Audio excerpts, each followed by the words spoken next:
Morning, ladies and gentlemen. Welcome to Friday Morning Digest. We are grateful and thankful that you have joined us.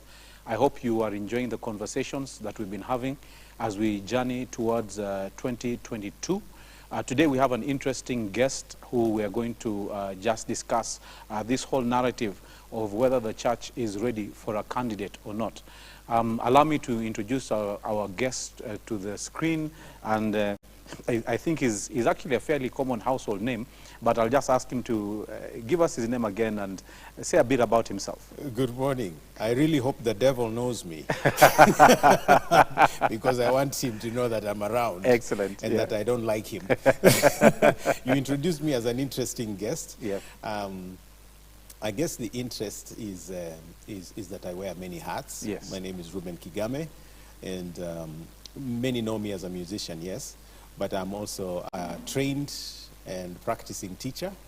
I'm also a broadcast journalist and a very serious social activist. Wow. And so I wear those hats. I'm a full-time husband and father. And grandfather, full-time. All right, okay. So I wear those many hats, and you know, I love the Lord very, very deeply, and I am not apologetic about it. I really love Jesus. He's done for me what even you, sir, could not do for me, and he has given me meaning, he's given me perspective in life. So I am a Christian without apology. Excellent. Yes. Thank you, thank you. I know we're going to get into a discussion of we should of 2022, but maybe just to kick us off, any comments from the Mashujaa Day speech by the president, that is, and the whole event, as it were? Well, the only good thing about that speech is that he called off the curfew. Anything else we could have predicted. Okay. And even in a small way, the calling off of the curfew was predicted. The timing was off, but I believe that he has played his part. I wouldn't want to comment per se on his speech as much as I would want to comment on his legacy as a whole, because a speech comes and goes, but his legacy has had some good sides, and it also has some horrible sides. So I would say it's nice that he brought you know, Lazarus Chakwera as a guest of honor. Yeah. And I had a chance to meet President Chakwera yesterday evening. Fantastic guy. And I think it was the best way to end his last Mashujaa Day as a president by calling a man of God. It was nice to see you know, the deputy president there, something most Kenyans have wanted to see. We've been hoping that just the way they knelt in 2013 Yes. and asked for God's grace and courage to lead, that they would have also taken that opportunity in the recent past when we have seen that animosity you know, carving its way into the society and people seeing a divided house. So for the speech, no comments unless you have specific questions. All right. For the legacy, I have a lot of good and bad things to say. Okay. Yes. But just a quick one before we get into the legacy. Was that a sign, the fact that he brought in Chakwera? You know, sometimes I feel like some of these things, some of these moves by the president and political leaders are a statement of either the way they are looking or the way they are approaching issues, especially as he exits. Do you think that that was a message to us? I don't know. Okay. Because for me, it doesn't have any significant political mileage. It could have been a Museveni or, you know, someone, you know, from down south or Europe. It's just a guest. The issue is who are we celebrating? So the guest is not important. Yeah. For me, it was nice to see some little focus on the real Mashujaa that fought for independence. I wish that there was more concentration, because the people that are being crowned as Mashujaa are mediocre. I mean, so somebody stands with with a paper bag of githeri on the queue and ends up being a shujaa when freedom fighters have not been given any state commendation, some of them. Yeah. Okay. So, back to the president's legacy. Sure. What do you think? What are the, let's start with the good points. What, in your perspective, are the good points about his legacy? Well, he's a good orator, and so when he stands up to speak, I see a very nice speaker, very eloquent, very organized. I think he's a great thinker, and he makes some good economic sense when he makes points on the economy. The problem is that the distance between what he says and what he does are miles apart. It's you know, the distance, the gap is too big. And he has good plans, you know, like the Big Four agenda. You could see someone with a clear focus. But going back to the implementation of the Big Four, especially in this second term, because that's where he said they would be operational, you find somebody who lost focus completely and now was consumed and incensed by things like BBI and the handshake and so on. So much so that if you asked the average Kenyan what the legacy of President Uhuru Kenyatta is, especially that second term, it would be BBI nonsense and let me not call it nonsense. This is the BBI agenda and the handshake. And then perhaps you have a scatter of very visible projects, like the expressway that has disrupted the lives of many Kenyans, and you have a lot of trips out of the country. And so the optics are in the line of a lot of activity. The criticism is that most of these activities are not citizen-centered. They are centered towards a few who are advantaged, like the expressway will benefit the Nairobi traffic and a few people who drive, while, you know, people within Nairobi, within the slums and so on, are still struggling because of housing and so on, which he said in the Big Four agenda would be a priority. So when you prioritize an expressway over housing in Kibera, for example, where a family has, you know, a husband and wife and 4 children or 5 living in the same single room, it's immoral. So you're putting money where you shouldn't be putting it in terms of priority. Not because we don't need expressways, but because put, you know, to the role. If you were to put number 1 and 2 to those two things, then the expressway should be in second place, not first place. You've raised an issue of implementation, but I think all through our history, I think that's been one of the big issues with the nation, you know, in terms of... Yes, but we're talking about President Uhuru Kenyatta's legacy. But right from his father to Moi's era and to Kibaki, in fact, the only big success story you have is Kibaki's reign, or leadership, rather. Because Kenyatta, you know, his father, failed tremendously by entrenching tribalism and grabbing culture, so that people have millions and millions of acres of land, and you have lots of squatters. I mean, if you can't deal with it as a first president, and yet land was the big thing that we fought for to be liberated as Kenyans from the colonial masters, you fail. And I mean, we need to tell you, you fail. And then, you know, Moi went a step further in entrenching tribalism, so putting one community versus another. If you are in this particular community, you could get jobs, you could get tenders, you could get favors, and if you are in another one, you couldn't even get roads. So that's why in those days when we used to go into the Rift Valley, in Moi's days, you could find all these wonderful roads with nobody using them. So they would use them now to dry maize, and so lots of goats crossing. Yeah. So when Kibaki reversed the focus and put it on the economy, it didn't take away some of the skeletons we had in the closet, like Golden Bag and all that, and of course the perfecters of those scandals then took over government and now made Kenya much, much worse than it was. So in terms of all those, every government has had its failures.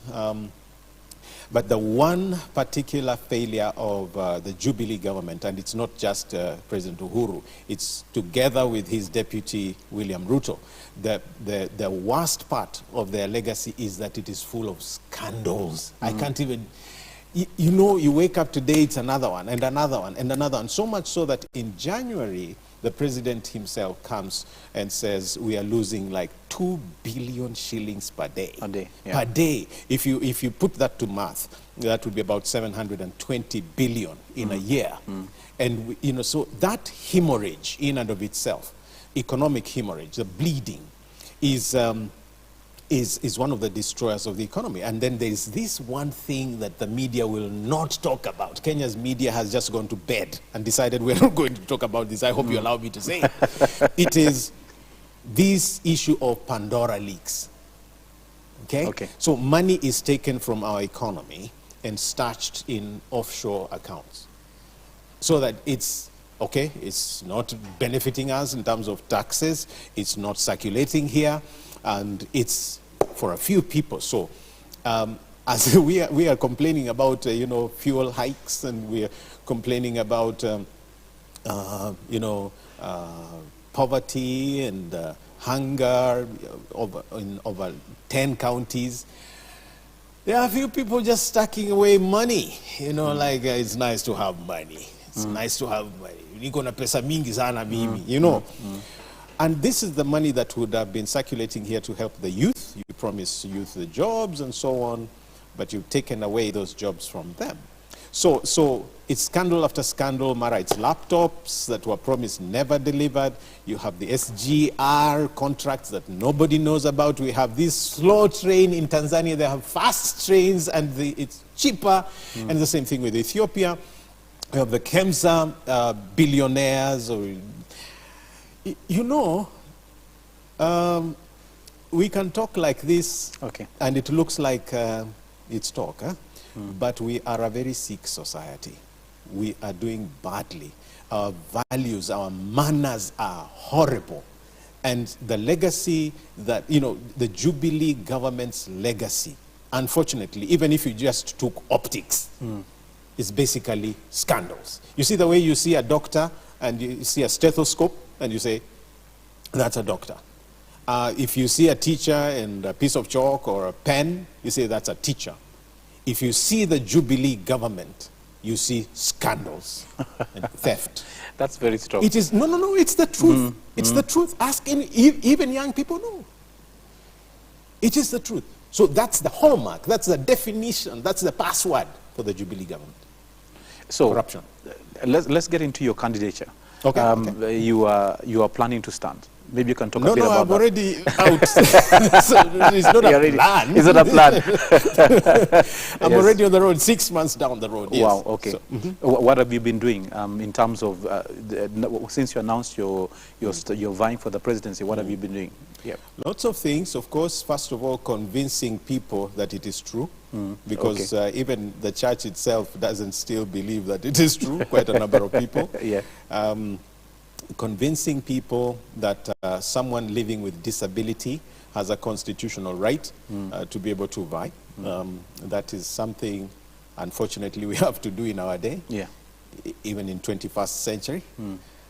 Convincing people that a Christian candidate can actually vie for political office. That in itself is work, because the average response is, remember what happened to Pius Muiru. And we can always belabor that question because it's one of the most arrogant questions Christians can ask you. But, I've also been traveling around the country. I've also been putting together teams. And,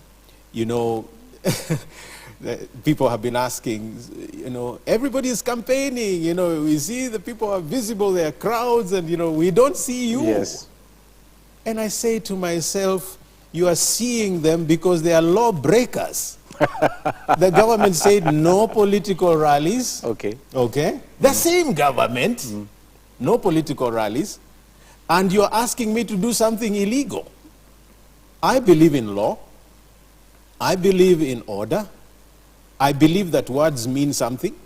So if you say, we are all going to do this, nobody should gather, then you gather, you are a lawbreaker. We can't trust you. And so the first victory I have as a candidate is that I am a law keeper. Okay. Everybody else, Raila, Ruto, they are lawbreakers because they make laws. Raila is the brother of Uhuru, the senior brother. Ruto is number 2, is deputy. They've said we shouldn't gather, but they're having meetings. They are lawbreakers. Don't vote for them. They'll break the law, laws they have made.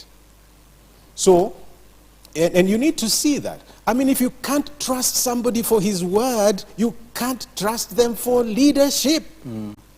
Absolutely. And so, yes, I've been meeting people and keeping our social distance as much as possible.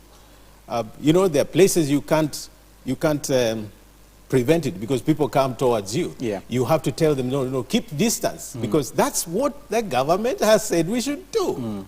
And so it is immoral for the government to say that, then put a caveat, you know, and control over churches and schools and so on, and then as a government do the political thing. It is weird, it is immoral, it's evil, it's bad.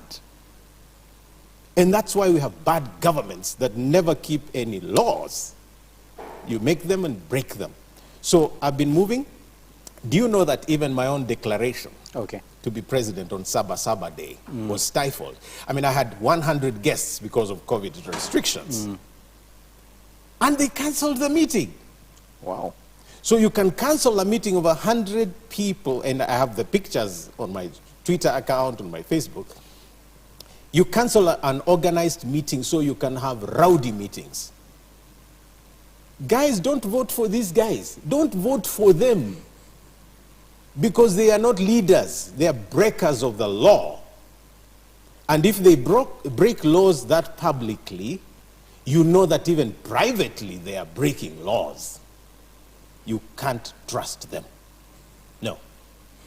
What makes you think we can trust you? Because when you talk about legacy, issues of legacy, what's your track record? So first especially of all, where leadership sir, is concerned. Let's make it so simple. Okay. I've just begun by telling you that if we make laws, we should be the first ones to keep them. We must be consistent. Don't tell citizens not to gather, then you gather them.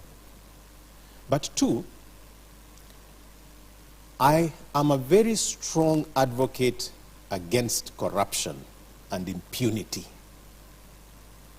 Something we should all be rallying around, because we all know it is the cancer that is eating our society. And so I've offered myself and said, like Prophet Samuel, whose ox have I taken? You know, whose shamba have I taken? Whose wife have I taken? Whose school have I grabbed? Whose, you know? Yeah. And so I am what you see. If I tell you, let's tell each other the truth, I want to tell the truth. And that's how I have lived. If I tell you I understand the poor and the suffering Kenyan, I'm not saying that at a boardroom, and I'm not saying that because I want votes. It's because I grew up, yes, in a poor family, and even what I am today, it's a struggle. Even this government has not given me the opportunities I deserve. So I know what it means to go without food. I have been without food. I remember growing up as a youth, 7 days drinking little porridge in the evening so that the unga can stretch. I've been without school fees. This government has not given me money for school fees. And when they did, I paid back like every other citizen. So I know what it means to go without rent and to be sent out of a house, parking. Because when I lived in Nairobi, in 10 years, sir, I moved 11 times. Not because I wanted to. Some places, the landlord just hikes, you know, 50% more. And I mean, I don't have offshore accounts. So the point is that when I say I want leadership of integrity, or leadership that is, you know, understanding of the common mwananchi. Nikisema watu wangu mimi naelewa, I understand exactly what it means. And because I'm not just a father and a husband and a parent, I've also been a teacher. I know what students go through. So I talk reality. There is no promise that I'm going to give you. I will not give you any promise that I'm not willing to keep. Because even my own faith tells me it's better not to promise than to promise and then not fulfill. And so we need to open our eyes, because I think most of us are more blind than I am. And you don't see, for example, that if you just keep doing the same things the same way, returning the same people into office every time but expecting miracles, miracles will not happen that way. And so there is no way, for example, we can look at somebody's salary, for example. If for worst case scenario, you earn $1 million shillings, maybe 2 million, let's just say 2 million per month. You're doing very well. And you get to a point where, in your campaign, you are spending like maybe 10 million per week, or maybe 50 million per week. We want to ask, where do you get all that money? And that is the question Kenyans don't want to ask. So if you saved your 2 million, supposing you don't spend it at all, you say, okay, I have businesses, I'm a smart businessman, I have invested very well, and so on. Question is, should you be investing in business or serving us in the role we have put you? If you're an MP, should you be doing business or serving as a legislator? And then, if you're doing businesses, so you're earning so much, you're getting all these tenders, you're a smart boy or smart girl, are you aware that those tenders and those businesses are the ones Mwananchi should be having? So you take the businesses from Mwananchi, you do them as your part-time, you earn so much, and then you say you are creating jobs for Mwananchi. Kenyans, wake up. Ujinga mwingine ni mbaya. Unachukua mpaka chakula ya mtoto, alafu unasema ukinichagua, nitawaletea chakula ya mtoto. I don't get it. And it is time for us to wake up and talk candidly. Unajua tunapenda kupaka mafuta, mgongo wa chupa. But we need to lay these things on the table and say them as they are. If I elect you as a president or a deputy or a CS, you should be doing work that is commensurate to that office. You shouldn't be doing business and taking the work from the youth, taking work from the women, taking work from persons living with disability. Every tender you want, every tender you want. Actually, ndugu, shida kubwa ya viongozi wetu wa Kenya ni hii macho. Haya macho yanasumbua viongozi wetu, wanaona sana. Wakiona shamba lako wanataka. Wakiona nyumba yako wanataka. You remember the story of Naboth? Yeah. In the, Ahab, there is a vineyard next to his house. He says, I want this one. Naboth says, you can't have it. This is an inheritance piece. He says, I want, and he gets sick and covers himself with a blanket. And Jezebel anakuja, ni shamba unataka. Ni shamba tu ndio inakufanya unakuwa mgonjwa, nitakupatia. And that is where we've reached. Macho yanatusumbua kila kitu. Pesa, wakiona shamba, wakiona mke, wakiona gari, wakiona nyumba, wanataka. Maybe time has come for someone to lead Kenya from the heart. Yeah. Instead, that's why some people have millions of acres and others are squatters. And you feel nothing. If you feel nothing about that, you are not a leader. You are not a leader. So I want to be the president so that I can do what they have refused to do. And they won't do. Will they fight corruption? They're not going to start it. Okay. Will they deal with hunger? They're happy if you're hungry so that you can keep getting 50 bob. Friend, I don't know what language to use to tell you. I think we need to take a break at that point. Yes, we need to. Things are getting heated. Yes, let them get hot. I need to get a fire extinguisher. Yes. Yeah, let's do that. Yes. But we need to get to a point where we tell each other the truth. Okay. Yes, sir. So thank you, ladies and gentlemen. We continue this discussion in a few minutes. We want to just take a break. Reuben Kigame is still here with us. When we come back, we want to continue discussing his candidature, discussing whether the church is ready, for a president. Maybe the problem might not even be the politicians. Maybe the problem might be the leaders, the people themselves, the Kenyans themselves. But that discussion will be in the next few minutes. So as we take a break, please stay tuned to this channel. Don't go away. Thank you.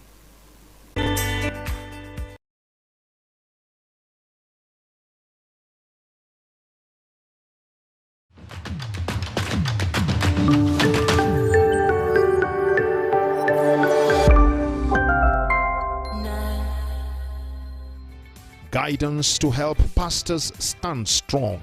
There are certain major attacks that men of God face in the life and ministry. According to our tests, this man, we are just sure about 3 hours. 3 hours. 3 hours. 3 hours. Oh my God. Focus on issues affecting women. Today on Sister Talk, we are going to discuss young wives.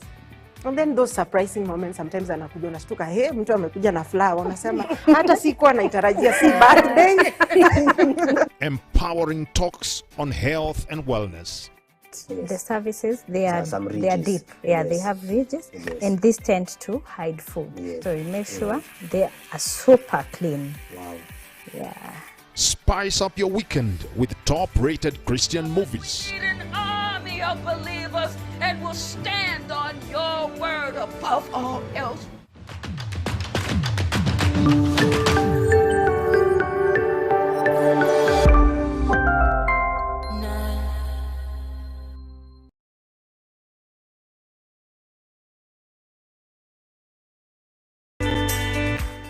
Ladies and gentlemen, thank you for joining us. Today we are with Reuben Kigame. We are discussing whether the church is ready for a candidate. And just before we took a break, the discussion was getting very heated. You needed a fire extinguisher. We needed a fire extinguisher. Or we needed worship music, maybe to calm the atmosphere. No, maybe some rock stuff. All right.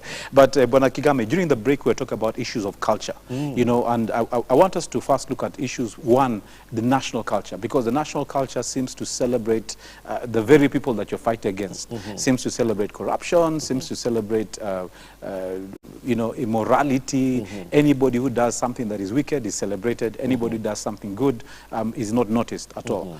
And we want to take that and look at the church culture, because the national culture, I think, is a reflection of what is happening in the church. So maybe you could speak into that. As a media expert, or well, I shouldn't call myself an expert, as a media analyst myself, there is a very good illustration that I can give you, and that is the concept of mediatization. Now, to mediatize something is to bring that thing under the logic of the media. In other words, if you've been preaching, for example, you become an electronic preacher. And like Marshall McLuhan said, the medium becomes now the message. You can no longer separate the person from the technology. And for me, that explains what culture is all about. Because culture is not like a glass that you can go and buy at a supermarket.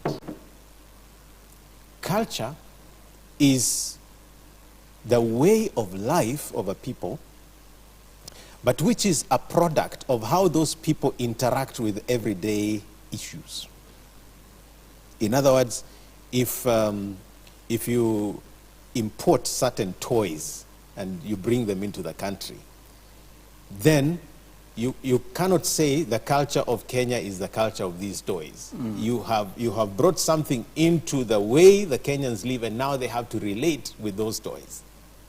You remember the time there was a big issue with sex toys. Yeah. Now, naturally, Kenyans are not calling to whoever is importing and saying, bring us sex toys. Somebody brings something into the culture, and now we have to deal with it. So, we know that for the longest time, for example, most of us have loved to tell truth to each other. We have loved, you know, to look up to a mzee and say, this is a person of example. But over time, the learning in our schools, the programs we watch, the discussions we have, the people we let into our spaces have ended up introducing a new discourse on culture. And, you know, because culture is dynamic and interactive at the same time, you'll end up with a situation that any event that happens has to be read within a particular cultural lens. So, for example, if you're in South Africa and you see a Nelson Mandela, because culture is perspectival, even to the discourse. So, if you see a Nelson Mandela and you are oppressed, you say he's a freedom fighter, isn't it? But if you are in government and you don't like what Nelson Mandela is saying, so you want him on Robben Island, you say he's a terrorist. This is the same person. He's both freedom fighter and terrorist.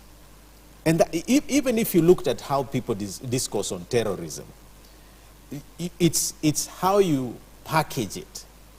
And so what the Bible would then say, when you end up calling good evil and evil good, it is not because evil has suddenly become good.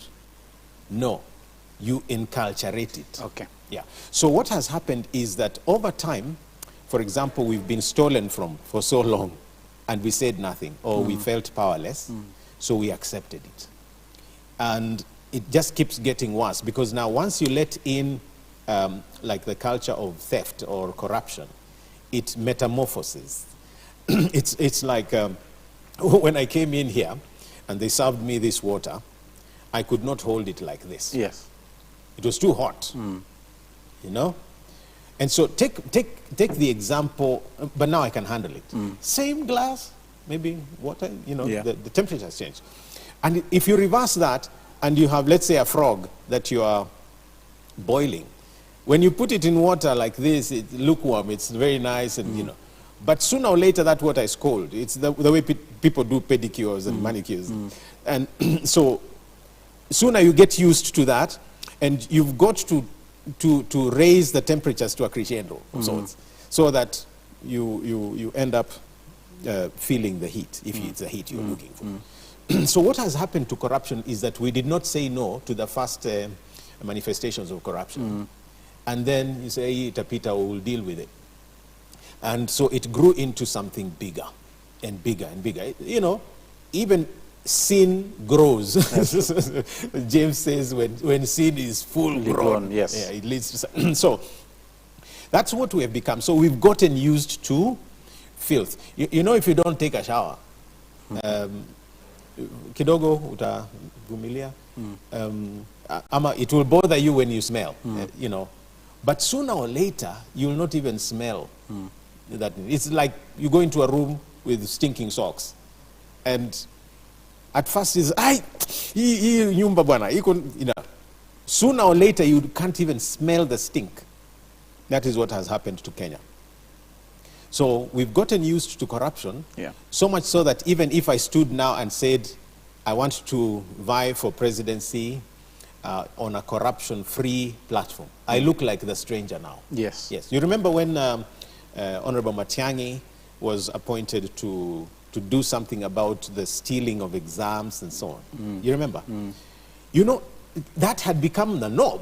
In fact, the ranking of schools, unaibiana mtihani.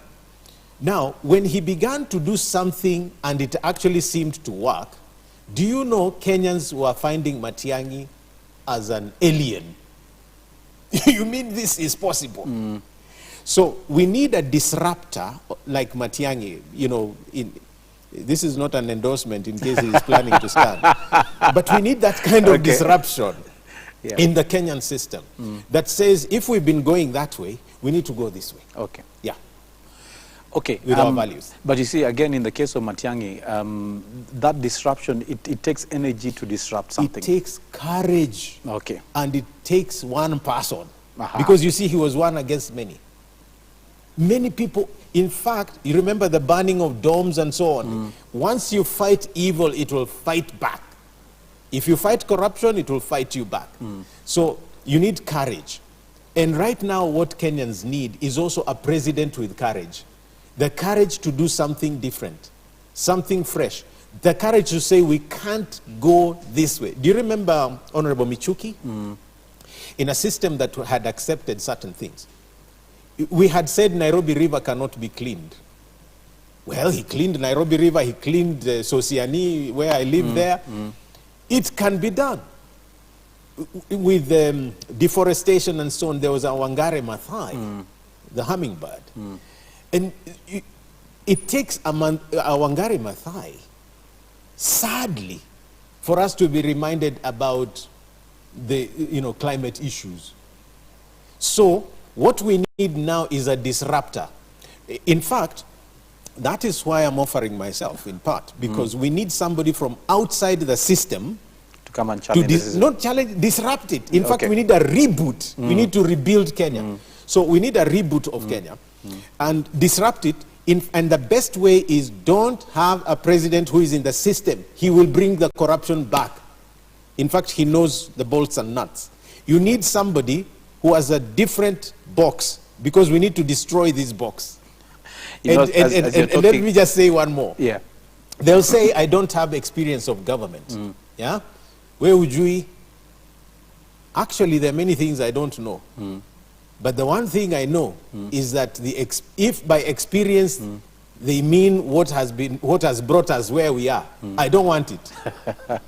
I don't want it. I don't want that experience of stealing and making Kenyans poor and fighting each other and so on.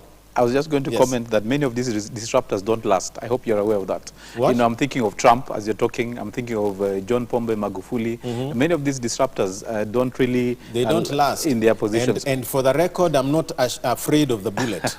If you thought so, if I must take a bullet, because I was speaking the truth, or defending the poor, or fighting for a different Kenya, so be it. I'm ready. Shoot. Okay, let's get back into the church. We're talking about culture in society, and we seem to have agreed that the society itself might not be, and your argument is about, you call it the mediatization of certain values. How about the church? Is the church ready? Is the church ready for a candidate like yourself? Is the church ready for that kind of truths and the message that you espouse? Yeah, I was taught as a teacher that before you use a term in class, you need to define it. So we would need to go back to the drawing board and ask, when each time you keep saying church, church, what do you mean? It's not walls and bricks and tents. It's not sound systems. It's not what do you call it? The steeple and the bells and organs, pianos. No. The church, the word church refers to, it's taken out of a Greek term, ecclesia. Those who are called out of the world, so to speak, or the society, into a union or relationship with Christ. So the called. Now, that is the sense in which I see church. That it's not the demographics, and I think I need to preempt the fact that I don't think the Kenyan church is 85%. Okay. In terms of population. Because we are using church in that sense, the demographic definition of the church is such that anyone who feels like and thinks like and says, so you include them. Even those who are saying, I don't like the church, but, goes to church. So by church, we should therefore be saying those who are called out and are in fellowship, in union with Christ, and therefore they're living like Christ. Christ becomes their role model. And so, is the church ready for godly leadership? In that sense, yes. Those of us that know that the gospel is holistic, because Isaiah 61 and Luke 4, 14 to 30, which is a twin passage, a reflector passage, indicates that you cannot separate faith in God from social action. You can't. And James would tell you, you show me your faith without works, and I'll show you my faith by my works. Not to mean that therefore works equals faith, but that a faith that does not have works is dead. It's useless. So there's no way, for example, we can see what is going on in Laikipia and or Baringo, and just say, let's all go to church and have a prayer meeting. I can't hear a neighbor's child screaming because they don't have milk, and I just sleep, and my fridge is full of milk. You get what I'm saying? Yes, so you can't separate. And so when Isaiah calls out, the Spirit of the Lord is upon me, He has anointed me to announce freedom for the captive. You know, the year of liberation. It's an announcement to set the captive free. And captivity is both spiritual and physical. And there are physical captivities that will prevent people from receiving spiritual freedom. So Jesus comes onto the scene, and so is the church ready for that kind of non-dichotomized, thinking? The answer is yes or no. So yes, because there is a critical number of people who understand that Christianity is practical. But there are many, even today, who will come on my social media spaces, on Facebook, and say, Reuben, just keep singing. Politics is too dirty, and or their favorite line is, remember what happened to Pius Muiru. And sometimes we like to talk. We really like to talk, but not to listen or think. As we are saying, I like that line of, remember what happened to Pius Muiru. Okay. And they never answer what happened, by the way. In other words, they're only focusing on the fact that Pius Muiru failed, isn't it?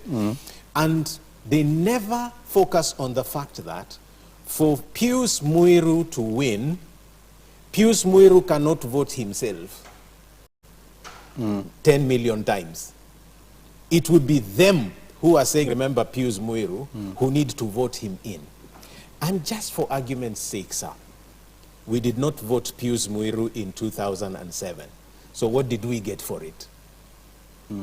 Post-election violence. And I'm not saying, therefore, that Pius Muiru equals non-violence. I'm just saying, if in rejecting Pius Muiru we had a better option, then our better option was banning people in churches and killing them and making them homeless to this day. If that is better leadership, Okay. No. Okay. There's a question, I'm just following on Facebook, and one of the questions that is coming in from Facebook is, in what practical ways can the church influence culture despite its own shortcoming? What are the practical things that the church can do in spite of the fact that we may have missed the mark in one or two areas? 3 things. Yeah. First of all, the church must stop hypocrisy. Saying one thing and doing another. If you stop hypocrisy in the church, you will naturally influence society, positively in fact. I don't know whether you remember, like in the early church and so on, where they would say, these guys are just like Christ.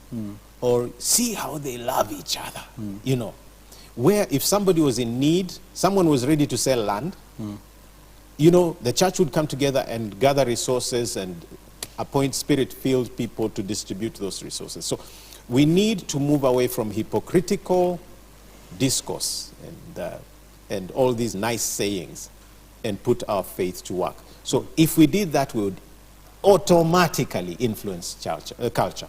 The second thing is we must see ourselves as cultural agents of transformation. In other words, it's not some people out there will do it. Yeah. It is us. I mean, so if we know the truth and don't do it, we can talk all day long. You know one thing I don't like in our African or Kenyan society? It's this phrase, we need to. Yeah, we need to change that. No, stop, we need to. Just do it. So we need to be participants, active participants.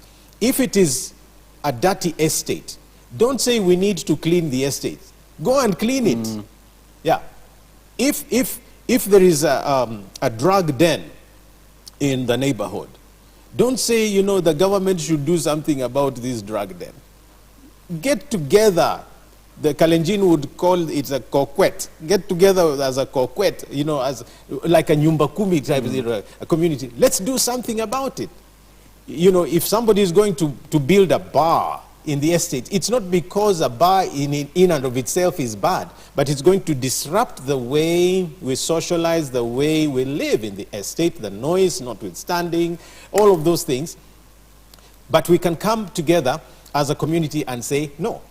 I think it was Martin Luther who used to say, you can't prevent a bird from flying across your head, but you can prevent it from nesting there. So we have to be the active agents of change. And lastly, the church must be prepared to provide leadership and even engage in vying for leadership spaces. And that is where the church is doing most poorly. Okay. Because even when Christians offer themselves for political office, the first thing the church does is shoot them down and tell them how dirty the political world is. And yet, the political world is just a mission field, like a drug, filled den. The political world needs God's light. It needs God's salt. And you can't say there are spaces that God is more interested in than others. God is interested in marriage, yes. He's interested in economic decisions. How we measure out potatoes, whether you remove some from. But he's also interested in how we make decisions, and those are political issues. Proverbs 29:2 has a very perfect statement. It says, when the righteous rule, people rejoice. When the wicked are in authority, people mourn. Now, ninapenda tafsiri ya Kiswahili. The Swahili translation is, instead of mourning, they say watu huugua. They actually literally get sick. So, and this is just either or issues. You can't say we don't know that. It is true. So if we leave the political space for politicians who are dirty, and some of them we know them because they came from our churches, then begin to say politics is dirty, it's an oxymoron. We are shooting in our foot. And so my appeal would be that the church should actually participate actively in elective leadership. There's also this argument about, David killed the lion, he killed the bear before he killed Goliath. You're starting from the top. How about scaling it, starting from MP, starting from governor? Two quick answers. Yeah. Where did Kenyatta, the first president, start from? Which MCA was he? There were no MCA positions before then. Which MP was he? There were no MP positions before then. There are none. They didn't exist. No MP positions were there. They were based on what? On his leg core at that time. But I'm saying yes, that Kenyatta was first president in a country full of legislators.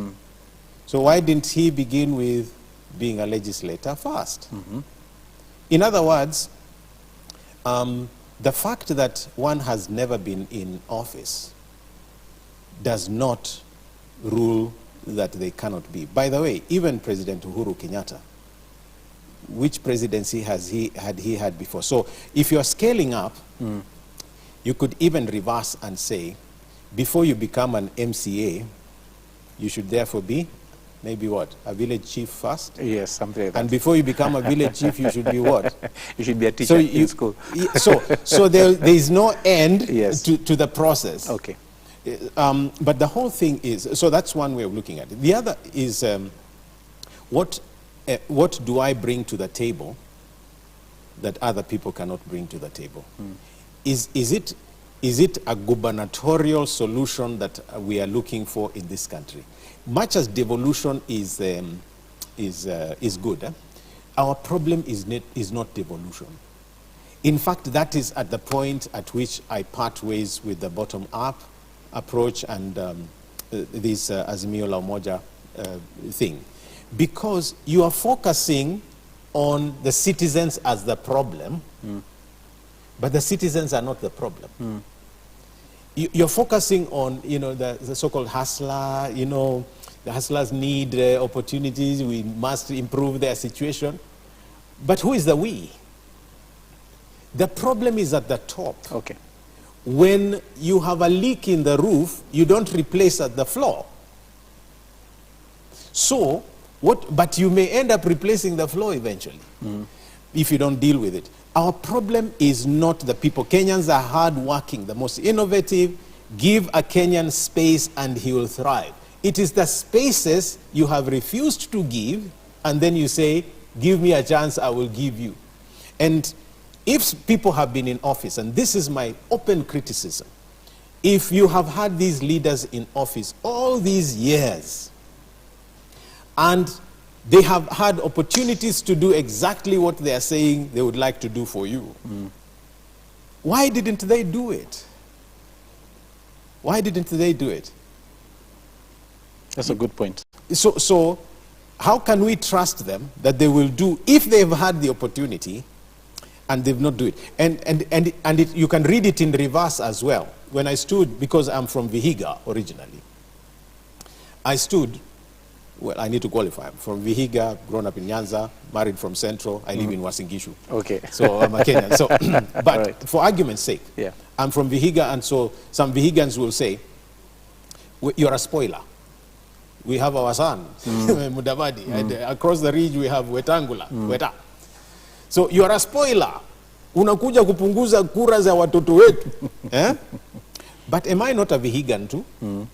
But secondly, I'm only a new entrant. I'm going in for the... These people have been offering themselves for office. Why didn't you choose them? So the point is that we have a chance to put someone in office that is from outside the system, that disruption thing we were talking about, so that we can reboot. And you cannot reboot within the same program. You need a reinstallation of the program. Okay. And so that's why I bring to the table a leadership that involves taking our country back. 58 years after independence, we are still hungry. 58 years after independence, we still don't have enough hospitals. 58 years after independence, we are still poor. But when we got independence, we were saying we're going to fight the three enemies: poverty, ignorance, and disease. Yeah? But we've been added a fourth problem: corruption and impunity. Now, if 58 years down the line, we keep doing the same things the same way and we're not solving the problems, what we need to do is disrupt. Okay. And we can only disrupt by going to the software, and the software issue is our values. We've lost our integrity, we've lost, law and order, we don't respect it. We began talking about how you make laws and you break them, but you expect everybody else to keep. So we need that software reboot, and it begins with the heart, not here. Okay. Yeah. And another question coming in from Facebook: corruption is deeply ingrained in the Kenyan lifestyle. How do you plan to bring this down, or bring down this monster, especially in the institutions? Okay. So first of all, I don't plan to bring it to a solution. I've already started. Okay. To deal with corruption, you start at the campaign stage, because that is where the software of corruption is planted. Let me explain. If you are vying for office, and I'm your friend, isn't it? you have no money. So I come to you and tell you, I'm going to give you 5 million for your campaign. So you have the money, isn't it? Yeah. But then I come and say, lakini, na wewe ukifika kwa serikali tenda ya kwanza, utanipatia. Yeah. You get? So corruption begins at the campaign stage. All this dirty money you are seeing circulating, people being bought, is because people have already secured positions. So the first way to fight corruption for me is to refuse the money. By the way, I've refused, quite a bit. Okay. And then run clean. That is why I accept crowdfunding. I mean, people send me their 50 bob, 100 bob, and you see the difference is, instead of me giving them, they've given me, they own me pretty much. I don't know how to explain this. So keep it clean from the campaign period. The second thing you do is appoint people of integrity. Because if you don't appoint them, if you don't appoint people of integrity, you're going to end up with people without integrity. As simple as that. So the appointment stage. Who is going to oversee finance? Who is going to oversee, the Auditor General's office? Who is going to be here? You don't take, as in our case, let me give you the example of the Minister for Education now. He is a medical doctor. He should be Minister over Health. You get? Because the two are discordant. You don't put a minister, you don't put a medical doctor over education matters. That's why we have a problem. If you are in broadcasting, you are a good, journalist. I would not put you in agriculture. I'll put you over information and communication. And that's how you get experts, professionals that are trained and are experienced to run specific government department. This is not somebody's house. This is a government for the citizens of, it's a republic. And so you have to do things right. You don't, to deal with corruption, you deal at appointments, and you make sure that as you're dealing with meritocracy and all of those things, you also deal with national unity. You don't appoint, you see, people from your community and mine, because it's two of us forming government. That's how Kenyatta did it, that's how Moi did it, Kibaki tried a bit, but that's how President Kenyatta and Deputy President Ruto have done it. The majority were from their communities. You don't do that. So you appoint a government of national unity, and then you make people restitute for mistakes done. You give people a chance to restitute, but you work with the judiciary to be able to bring people to book. The problem is if you are an executive that muzzles the judiciary and captivates parliament, it's abuse of power, but you think it's leadership. That has to change so that you are able to deal with cases of graft. And then, besides, of course, people restituting, what you need to do is, and most importantly, and this is what my presidency is really all about, stop economic hemorrhage. Stop economic bleeding. Stop losing. You see, if you cut yourself with something, you need a bandage to stop the bleeding, an elastoplast or something like that. Now, if you don't stop the bleeding, you will die. You will get weaker and weaker and weaker, and soon you'll die. So we have to stop. If we stop the bleeding, we'll stay alive. We will have enough resources.